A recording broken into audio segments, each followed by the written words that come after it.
Class 9, today we'll starting with the atomic structure and the chemical bonding, and we'll see that what is an atom and what's the different constituents of an atom. If you remember your class 8, you remember the structure of atom. It looked like this, and you know the centrally placed is your nucleus. ये nucleus होता था, ठीक है, and these were the orbits, which is also known as shell. You know it, ठीक है.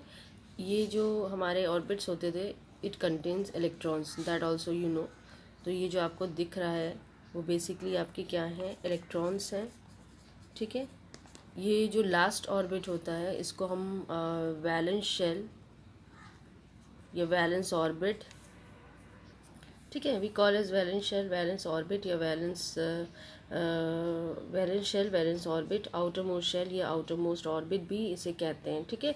ये हमारा structure होता था और हमें मालूम है कि जो हमारा अंदर न्यूक्लियस होता था, if is focus on the nucleus part, आपका ये न्यूक्लियस है, न्यूक्लियस में आपके पास प्रोटॉन और न्यूट्रॉन होते थे, ठीक है. V stand for proton and N stand for neutron. This much you know about the structure of an atom, कि ये चीज़ हमारी एटम का स्ट्रक्चर होता है. Now next part is atom. और एटम का आपको मालूम होता है कि smallest particle of an element होता है. अगर एटम के बारे में हम देखें तो it is the smallest particle of an element, ठीक है. ये एटम की डेफिनेशन होती है. अगर हम देखते हैं, ठीक है, एटम्स जो होते हैं they can take part in a chemical reaction, they were the basic unit of matter, ठीक है. तो आपको ये बात मालूम है कि केमिकल रिएक्शंस में पार्टिसिपेट करते हैं एटम, ये आपके मैटर का बेसिक पार्ट होते हैं, ठीक.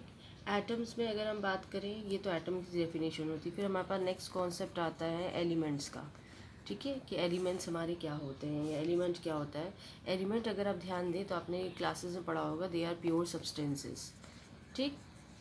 और जितने भी एलिमेंट होते हैं made up of one kind of atom, made up of one kind of atom, यानी एक काइंड ऑफ एटम से बने हुए. जैसे सपोज़ करो हमने आपको कोई एग्जांपल दिया, फॉर एग्जांपल हमने आपको बोला सोडियम, ठीक है.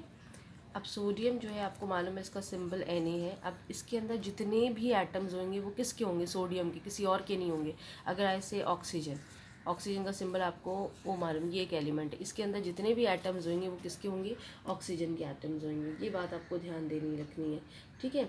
अब एलिमेंट्स के बारे में कुछ बातें और आपको ध्यान दे के चलनी है, और वो होती है कि the elements basically having the same atomic number which can not be broken down, ठीक है, इनटू टू और मोर सब्सटेंसेस बाय एनी फिजिकल और केमिकल मीन्स. अब आप सोचिए सोडियम है, क्या आप इसको किसी केमिकल मेथड्स या फिर फिजिकल मेथड्स के बेसिस पर इसको तोड़ के क्या छोटे छोटे सब्सटेंस में कर सकते हैं, नहीं कर सकते हैं, ठीक है. अब इसके अंदर जितने भी एटम्स होंगे वो सब सोडियम के होंगे, सोडियम जितने भी सोडियम होंगे सबके एटॉमिक नंबर सेम ही होंगे, ये बात भी सबको पता है.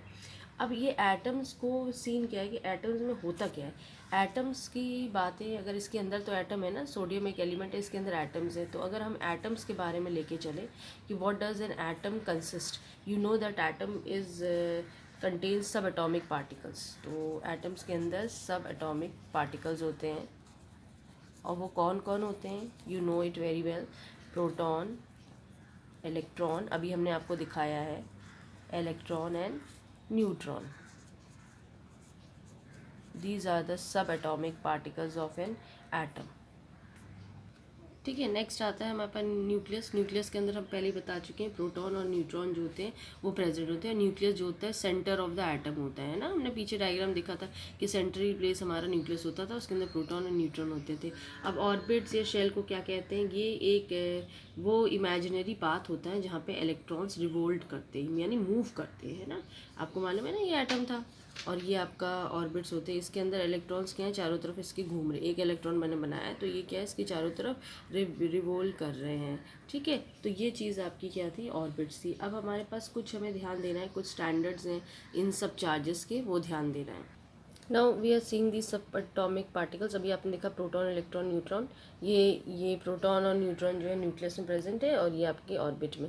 ये मैंने इसके सिंबल्स बनाए रखे. प्रोटॉन को P बोलते हैं, E इलेक्ट्रॉन्स के लिए रिप्रेजेंटेशन है, और न्यूट्रॉन्स के लिए N. अब ये 1 +1 0 -1 1 1 1 0 मैंने क्या लिखा हुआ है, एक्चुअली प्रोटॉन पे जो चार्ज होता है वो +1 होता है, और जो उसका मास होता है वो क्या है, 1 है। ऐसी इलेक्ट्रॉन्स को देखो, मास उसका नेग्लिजिबल है, 0 है, और उसके चार्ज जो है माइनस साइन। वैसे भी हम इलेक्ट्रॉन्स के लिए माइनस साइन लगाते हैं, प्रोटॉन के लिए पॉजिटिव चार्ज लगाते हैं। न्यूट्रॉन जो होता है न्यूट्रल होता है, इस पर कोई चार्ज नहीं होता, no positive no negative. Mass ध्यान रखिए 1 है and charge is 0। That's why I say it don't contain any charges, neither positive nor your negative. तो this table please learn it by heart and let's focus on the other topic, atomic number, जिसको हम red से representation करते हैं।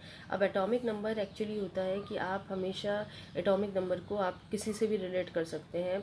आप उसको atomic number is equals to the number of protons, या atomic number is equals to number of electrons, कुछ भी आप लिख सकते हैं, ठीक है। तो आपको ये ध्यान देना है कि एलिमेंट्स जो होते हैं ना, उसके अंदर आपको मालूम है ना, प्रोटॉन है, न्यूट्रॉन है, इलेक्ट्रॉन है, सब चीज़ आपको प्रेजेंट मालूम है कि कैसे क्या है। तो अगर आप एटॉमिक नंबर का आप कैलकुलेशन निकालना चाहें तो बहुत इजी होता है, ठीक है। तो ये है atomic number is equal to number of protons and atomic number is equals to number of electrons. इसमें से कुछ भी आप डेफिनेशन निकाल सकते हैं, इसको आप ध्यान दीजिएगा, ठीक है। Let's focus on it. जैसे एटॉमिक नंबर जो हमने जेड से रिप्रेजेंट करा, मैंने जो डेफिनेशन का is equal to number of proton, इसके लिए मैंने सिंबल भी दिया रखा है, Z is equals to P. और आपको ये भी मालूम है कि atomic number was equal to number of electrons. तो आप ये भी लिख सकते हैं एटॉमिक नंबर इंग्लिश में लिख के, एटॉमिक नंबर बस यहाँ पे प्रोटॉन की जगह आपको क्या लगा देना है, इलेक्ट्रॉन लिख देना है। तो these were the two you can say formula और definition for atomic number and it is very important. Z के लिए ऐसे भी लिखा रहता है, Z is equals to P is equals to E. यानी कोई भी चीज़ अगर आपको जेड, जैसे फॉर एग्जाम्पल हमने आपको कोई एलिमेंट दिया सोडियम, ठीक है, you should understand what is this. जो लोअर अगर आप भूल जाएं तो भी याद रखिए, जो छोटा नंबर होगा वो आपका क्या होता है, एटॉमिक नंबर। और जो आपका ये बड़ा नंबर है, this big one is known as your mass number. तो आपको क्या करना है, आपको ये फॉर्मूला दिया रखा है, atomic number is equals to number of proton. अब सपोज करो टीचर कह रही है calculate the number of electrons and proton, तो आपने ये डेफिनेशन लिखी, ये सॉरी फॉर्मूला लिखा, और बस इसकी जगह आपको क्या लिखना है, एटॉमिक नंबर किसके बराबर है, लेट्स सी, ठीक है। तो हमारी जेड की वैल्यू कितनी दी रखी है, हमें 11 दी रखी है, वो किसके बराबर थी, आपकी नंबर ऑफ प्रोटॉन्स। तो आपने क्या करा, नंबर ऑफ प्रोटॉन्स निकल गई। अब आपने अभी पीछे फॉर्मूला देखा कि atomic number is equals to number of protons is equals to number of electrons, यही तो हमने लिखा था, वही शॉर्टकट में लिखा था। तो आपको ये एटॉमिक नंबर 11 मिल गया, प्रोटॉन भी 11 मिल गया, तो नंबर ऑफ इलेक्ट्रॉन्स कितने, वो भी आपके, क्योंकि सब इक्वल है तो ये सब आपके 11 हो जाए। This way you can calculate the atomic number also, number of protons also, और नंबर ऑफ इलेक्ट्रॉन्स। तो I have solve you the numerical, one of the numerical, और आप आराम से इसको उतार सकते हैं। But please remember, write the formula and then substitute the value. Now next head is mass number, जो कि हम ए से रिप्रेजेंट करते हैं। मास नंबर बेसिकली होता क्या है, mass number is equals to total number of protons, total number of protons and neutrons, ठीक है। ये आपका क्या है, it's called as your this thing mass number. और इसको ऑल टुगेदर अगर आप देखते हैं, अगर आप प्रोटॉन और न्यूट्रॉन की वैल्यू जोड़ दें तो आपको बेसिकली क्या मिलता है, इसको एक टर्म बोलते हैं न्यूक्लियॉन्स। ये आपने क्लास 8 में ही पढ़ा होगा कि प्रोटॉन न्यूट्रॉन्स को अगर आप देखें तो that is known as your nucleons. ये चीज़ आपको ध्यान दे के चलनी है, ठीक है।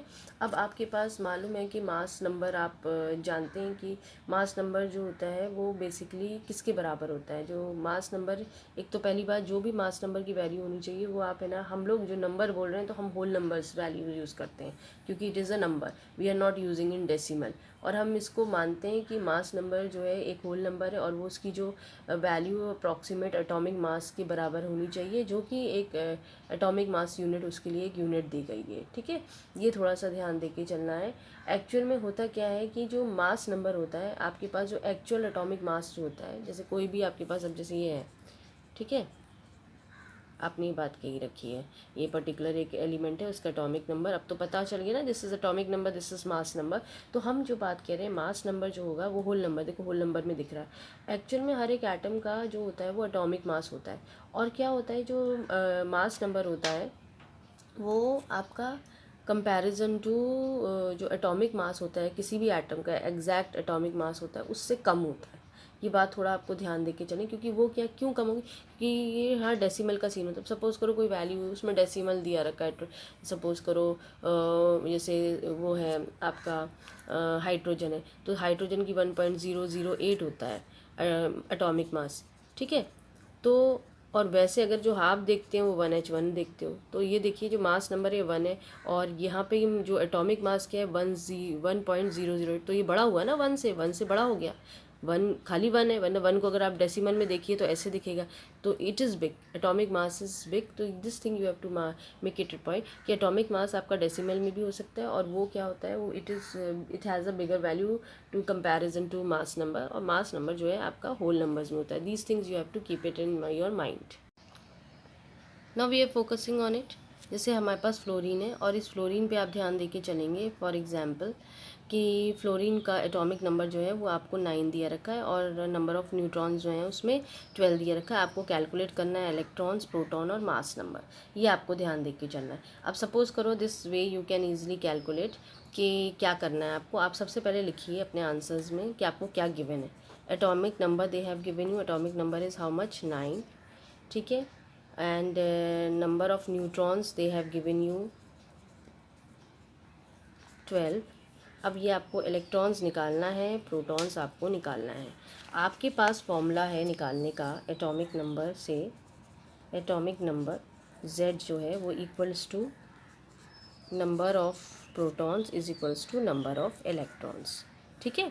तो आपको ये मालूम है एटॉमिक नंबर आपको कितना दिया रखा है इन्हें 9, तो प्रोटॉन भी कितना हो जाएगा 9, इलेक्ट्रॉन्स भी कितना हो जाएगा 9। तो आपकी ये 2 क्वेश्चन सॉल्व हो गए इस फॉर्मूले से। अब आपको मास नंबर निकालना है, ठीक है, क्योंकि आपने इनने आपसे मास नंबर भी पूछा है, सॉरी, है ना। तो मास नंबर भी आपको निकालना है।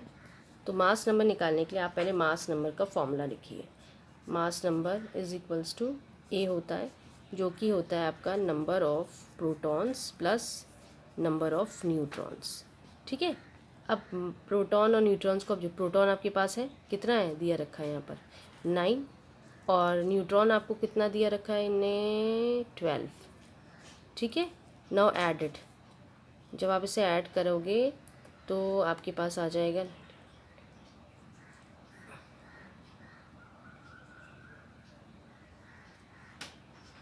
ये आपके पास आ जाएगा 9 + 12 इज़ 21। तो आपका मास नंबर कितना निकल आया है 21। This is also a way of calculating these thing numericals, क्योंकि देखो इलेक्ट्रॉन, प्रोटॉन, न्यूट्रॉन्स निकालना आसान होता है, हमारे पास मास नंबर, एटॉमिक नंबर होते हैं, लेकिन कभी कभार they give you a very different way of question. जैसे हमारा ये क्वेश्चन बिल्कुल अलग था, एटॉमिक नंबर दिया रखा था, न्यूट्रॉन दिया रखा था, वो हमसे पूछ रहे थे इलेक्ट्रॉन, प्रोटॉन बताइए, मास नंबर बताइए। So this way you can easily calculate your mass numbers and electrons and protons.